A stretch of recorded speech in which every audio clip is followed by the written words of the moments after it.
হাসনাবাদে নিখোঁজ তরুণ ক্রিকেটারের মৃত্যু নিয়ে রহস্যের পর্দা উন্মোচিত হয়েছে। উত্তর 24 পরগনার বসিরহাট মহকুমার হাসনাবাদ থানার নপাড়ার ঘোষপুকুর এলাকায় নবম শ্রেণীর ছাত্র দেব ঘোষ শনিবার দুপুরে নিখোঁজ হয়। তার পরিবার পরে হাসনাবাদ থানায় নিখোঁজের ডায়েরি করলে জানতে পারে মিনাখা হাসপাতালে ভর্তি রয়েছে দেব ঘোষ। শারীরিক অবস্থার অবনতি হলে তাকে কলকাতার SSKM হাসপাতালে নিয়ে যাওয়া হয়, কিন্তু সোমবার সকালে তার মৃত্যু হয়। পরিবারের অভিযোগ, দেবঘোষ একজন শান্ত স্বভাবের ছেলে। সে কলকাতার টালিগঞ্জে ক্রিকেট প্র্যাকটিস করতে যেত, কিন্তু কিছু সময় পর তার খোঁজ পাওয়া যায়নি। পরিবারের দাবি, 3-4 জন তার সহকর্মী তাকে তুলে নিয়ে যায় এবং সায়েন্স সিটি এলাকা থেকে অপহরণ করা হয়। দেবঘোষের শরীরে একাধিক সূচের চিহ্ন ও আঘাতের সংকেত রয়েছে, যা তার পরিকল্পিত মৃত্যুর দিকে ইঙ্গিত করে। এই ঘটনায় পুলিশের বিরুদ্ধে নিষ্ক্রিয়তার অভিযোগ উঠেছে। মৃত কিশোরের পরিবার অভিযুক্তদের দ্রুত গ্রেপ্তার এবং উপযুক্ত শাস্তির দাবি জানিয়েছে। আপনার নাতির কি হয়েছে বলুন? কি বলবো, কাল 5:30টার সময় ভালো দিছি কাটিয়ে বাবা এই সংবাদ। আমার নাতি আর আমি আমার কোলে পাইনি, আমার কোলে আর ফিরে আসেনি আমার দেববাবু। আমার দেববাবু আমাদের ছেড়ে কোথায় চলে গেছে বাবা। এরম করবে, ওর কাছে কিচ্ছু ছিল না বাবা, 300 টাকা আর শুধু ফোনটা। তোরা ওইগুলো নিয়ে আমার ন্যাংটো করে ছেড়ে দিলি না গেল বাবা। কি মনে হচ্ছে ছেলেকে খুন করেছে, মানে খুন করার চক্রান্ত করেছে?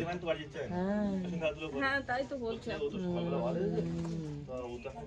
কি চান আপনারা, কি চান? যাবো শাস্তি জাতি আমি পাবো। যে রাগ করছে আমার নাতি খেয়েছে, সেই রাগ করেছে শাস্তি চাই। রাগ কর কিরাম রাগ করছে, ওইটুকুনি দুদিন পারলো খেয়ে নিলে। হ্যাঁ কি বাবা, কিরাম মনে হচ্ছে তোমাদের? আমার ওই একটাই নাতি বাবা, ছেলের ওই একটাই ছেলে, আমার বড় ছেলের ছেলে নেই, 3টে মেয়ে। হয়েছে বলুন। ও কালকে 5টার সময় মানে সকালে বাড়ি থেকে বার হয়েছে। ও ক্রিকেট খেলা প্র্যাকটিস করতে যায় মুদিয়ালিতে।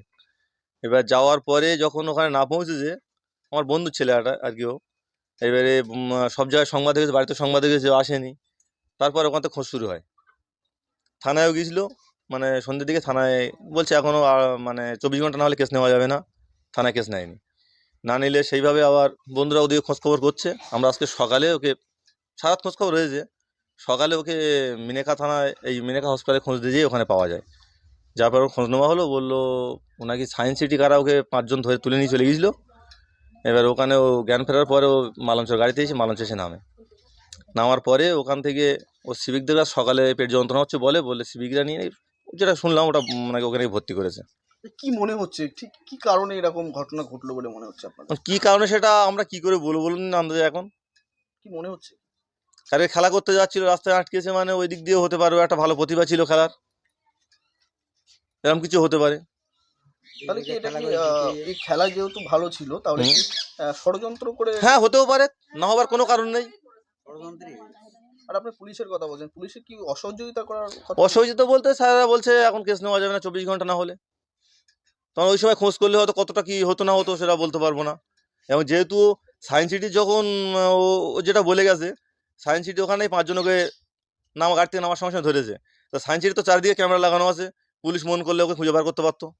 আপনার কেমন ছেলে ছিল এই দেব, কেমন ছেলে ছিল? ভালো ছিল, যথেষ্ট ভালো ছেলে ছিল। ওই তো কত মানে 16 বছরের বয়স, মাধ্যমিক পরীক্ষা দেবে, এবার ক্লাস 10-এ উঠেছে। আমার ছেলের বন্ধু, ওর বাবা আমার বন্ধু, ও হচ্ছে আমার ছেলের বন্ধু। কি চান আপনারা? আমরা প্রতিবাদ চাই, একটা ভালো ছেলে চলে গেল তার একটা প্রতিবাদ চাই আমরা।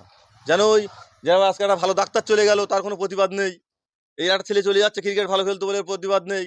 তাহলে আমরা কোথায় বাস করছি, কোন গরুর রাজ্যে বাস করছি আমরা, এটাই মনে করছি আমরা। আপনার নাম? আমার নাম নিত্যানন্দ নস্কর। নিত্যানন্দ নস্কর। হ্যাঁ। ব্যুরো রিপোর্ট, নির্ভীক বার্তা।